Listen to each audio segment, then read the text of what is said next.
കേരള സർവകലാശാല registrar KS അനിൽകുമാറിന്റെ login ID റദ്ദാക്കി താൽക്കാലിക VC സിസ തോമസ്. സർവകലാശാലയിലെ ഫയൽ നീക്കം നടത്തുന്ന ലോഗിൻ IDയാണ് റദ്ദാക്കിയത്. അതേസമയം പ്രതിഷേധങ്ങൾക്കിടെ അതീവ സുരക്ഷാ വലയത്തിൽ താൽക്കാലിക VC doctor Ciza Thomas Kerala സർവകലാശാലയിൽ എത്തി ചുമതല ഏറ്റെടുത്തു. രജിസ്ട്രാറെ സസ്പെൻഡ് ചെയ്ത നടപടി നിയമം പാലിച്ചെന്ന് അവധിയിൽ പോയ മുൻ VC ഡോക്ടർ മോഹനൻ കുന്നുമ്മൽ ജനം TVയോട് പ്രതികരിച്ചു. കേരള സർവകലാശാലയിലെ VCയും രജിസ്ട്രാറും ഉദ്യോഗസ്ഥർ ഉൾപ്പെടെ ഫയൽ നീക്കം ചെയ്യാൻ ഉപയോഗിക്കുന്നത് ലോഗിൻ ID ആണ്. രജിസ്ട്രാറുടെ സസ്പെൻഷൻ നടപടിക്ക് പിന്നാലെ KS അനിൽകുമാറിന്റെ ലോഗിൻ ID താൽക്കാലിക VC സിസ തോമസ് റദ്ദാക്കി. ഫയൽ നീക്കം ചെയ്യുന്നതിനുള്ള രജിസ്ട്രാറുടെ ലോഗിൻ IDയാണ് ക്യാൻസൽ ചെയ്തത്. VCയുടെ ചുമതല ഏറ്റെടുത്ത ശേഷം സിസ തോമസിന്റെ ആദ്യ നടപടിയും ഇതായിരുന്നു. എന്നാൽ ചുമതല ഏറ്റെടുക്കുമ്പോൾ VCക്ക് നൽകേണ്ട ID കമ്പ്യൂട്ടർ സെക്ഷൻ ഇതുവരെ നൽകിയിട്ടില്ല.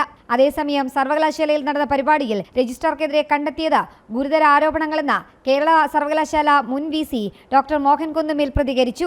രജിസ്ട്രാറെ മാറ്റി നിർത്തിയത് തെളിവ് നശിപ്പിക്കുമെന്നതിനാലെന്നും VC ജനം TVയോട് പറഞ്ഞു. അന്വേഷണ ചുമതല സിൻഡിക്കേറ്റിനെ തന്നെയാണ് ഏൽപ്പിച്ചിരിക്കുന്നത്. അവർക്ക് അന്വേഷിക്കാം, എന്നിട്ട് കുറ്റക്കാരനാണെങ്കിൽ ശിക്ഷിക്കാം, ശിക്ഷിക്കാതിരിക്കാം. മാറ്റി നിർത്താനുള്ള കാരണം ഇപ്പോൾ മാറ്റി നിർത്തിയില്ലെങ്കിൽ അതിന്റെ എവിഡൻസുകളൊക്കെ അദ്ദേഹം നശിപ്പിക്കാൻ സാധ്യതയുണ്ട്.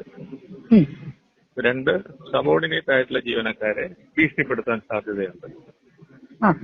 ഇത് ഗവൺമെന്റ് എല്ലാവരെയും സസ്പെൻഡ് ചെയ്യുന്ന കാലത്ത് ചെയ്യുന്ന ഒരു നിയമം തന്നെയാണ്. പിന്നെ സസ്പെൻഡ് ചെയ്യാനുള്ള അധികാരം VCക്കുണ്ട്. അതായത് സിൻഡിക്കേറ്റിന്റെ പൂർണ്ണ അധികാരം സിൻഡിക്കേറ്റ് കൂടാത്ത ദിവസങ്ങളിൽ VCക്കാണ്. അതേസമയം കേരള സർവകലാശാല രജിസ്ട്രാർക്കെതിരെ ABP രംഗത്തെത്തി. രജിസ്ട്രാർ CPMന്റെ രാഷ്ട്രീയ ചട്ടുകമെന്നും ശ്രീ അയ്യപ്പ കോളേജിലെ ആർട്സ് ക്ലബ്ബ് ഉദ്ഘാടനത്തിന് ഭാരതാംബയുടെ ചിത്രത്തിനൊപ്പം രജിസ്ട്രാർ KS അനിൽകുമാർ നിൽക്കുന്ന ചിത്രം പുറത്തുവിട്ടാണ് ABVP പ്രതികരിച്ചത്. രജിസ്ട്രാറുടെ പ്രശ്നം ഭാരതാംബയല്ലെന്നും CPMനോടുള്ള വിധേയത്വം കൂറുമെന്നും ABVP ആരോപിച്ചു. ജനം തിരുവനന്തപുരം.